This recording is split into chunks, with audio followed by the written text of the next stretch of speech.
क्या आपने कभी सोचा है कि गुस्सा आखिर आता क्यों है? क्या ये हमारी कमजोरी है या फिर कोई ताकत जिसे हम समझ नहीं पाए? क्या आप जानते हैं कि गुस्सा हमारे भीतर ऐसा तूफान खड़ा करता है जो न केवल हमारे रिश्तों को तोड़ देता है बल्कि हमारे शरीर और मन को भी भीतर से जला देता है। आज हम एक ऐसे रहस्य से पर्दा उठाएंगे जो शायद आपकी सोच को हमेशा के लिए बदल दे। काम, क्रोध, लोभ, मद और मत्सर, ये 6 विकार इंसान के सबसे बड़े शत्रु हैं। इनमें से क्रोध सबसे अधिक भयावह है, जो पल भर में वर्षों की साधना, रिश्ते और सम्मान को भस्म कर सकता है। सोचिए, क्या आपने कभी किसी ऐसे व्यक्ति को देखा है जो कभी गुस्से में ना आया हो?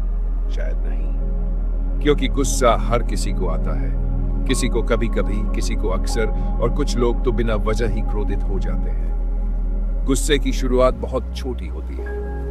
किसी बात की उम्मीद पूरी न होना, किसी का कुछ गलत बोल देना, किसी का व्यवहार पसंद न आना, और फिर ये छोटी सी चिंगारी एक बड़ी आग बन जाती है। गुस्सा केवल इंसानों पर ही नहीं आता, कभी कभी हम जानवरों, वस्तुओं या यहाँ तक कि खुद पर भी गुस्सा करने लगते हैं। सोचिए क्यों?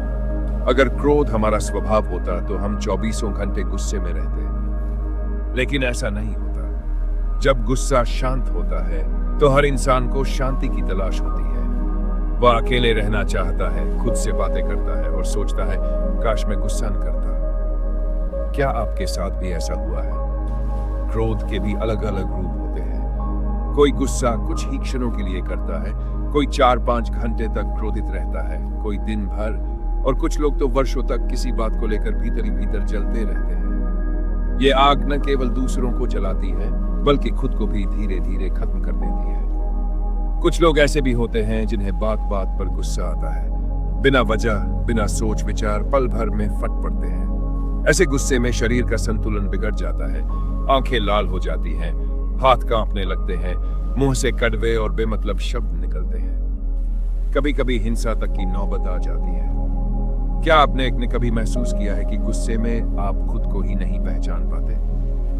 गुस्सा वह राक्षस है जो धैर्यवान व्यक्ति को भी बेचैन कर देता है, सोचने समझने की शक्ति छीन लेता है।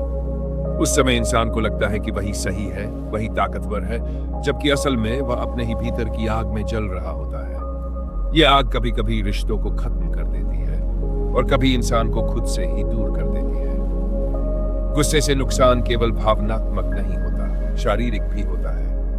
बीपी, डायबिटीज, हार्ट अटैक, अवसाद, नींद न आना, यह सब गुस्से के ही परिणाम है। यह एक धीमा जहर है जो रोज रोज इंसान को मौत के करीब ले जाता है। क्या आपको लगता है कि यह गुस्सा आपको धीरे धीरे खोखला कर रहा है? अब सवाल यह है कि इस गुस्से पर काबू कैसे पाया जाए। सबसे पहले तो सामने वाले को देखने का नजरिया बदलो। हर स्थिति में सकारात्मक सोच लाने की कोशिश करो। जो बात बुरी लगी उसे समझने की कोशिश करो, न कि तुरंत प्रतिक्रिया देने की।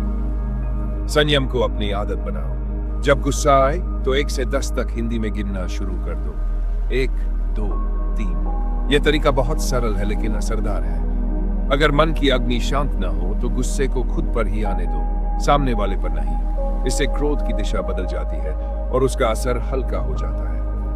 भगवान से जुड़ जाना भी एक बहुत प्रभावशाली उपाय है। जब आप रोज प्रार्थना, ध्यान या जप से अपने भीतर ईश्वरीय शक्ति को महसूस करते हो तो मन शांत रहता है और गुस्सा स्वतः ही कम होता जाता है। हर दिन खुद से कहो, गुस्सा ना करना ही मेरी शक्ति है, संयम ही मेरा तेज है। गुस्सा न केवल आपकी सेहत को बचा सकता है बल्कि आपको एक बेहतर, सुलझा हुआ और शांत व्यक्ति बना सकता है। इसलिए हर बार जब गुस्सा आए तो एक बार रुक कर ये सोचो, क्या ये गुस्सा मेरी ऊर्जा के योग्य है? क्या ये मेरी शांति से अधिक महत्वपूर्ण है? अगर आपने कभी गुस्से की वजह से किसी को खोया है या खुद को तकलीफ दी है तो अब वक्त है बदलने का। संयम का अभ्यास शुरू करो और देखो कि कैसे जिंदगी हल्की, मधुर और सुंदर बनती चली जाती है। अगर आपको यह संदेश अपने जीवन में थोड़ा भी उपयोगी लगा हो तो इसे दूसरों तक पहुंचाओ। सब्सक्राइब करो, शेयर करो और इस वीडियो को एक शुरुआत मानो उस नए जीवन की जहां गुस्से की आग नहीं, शांति की रोशनी हो।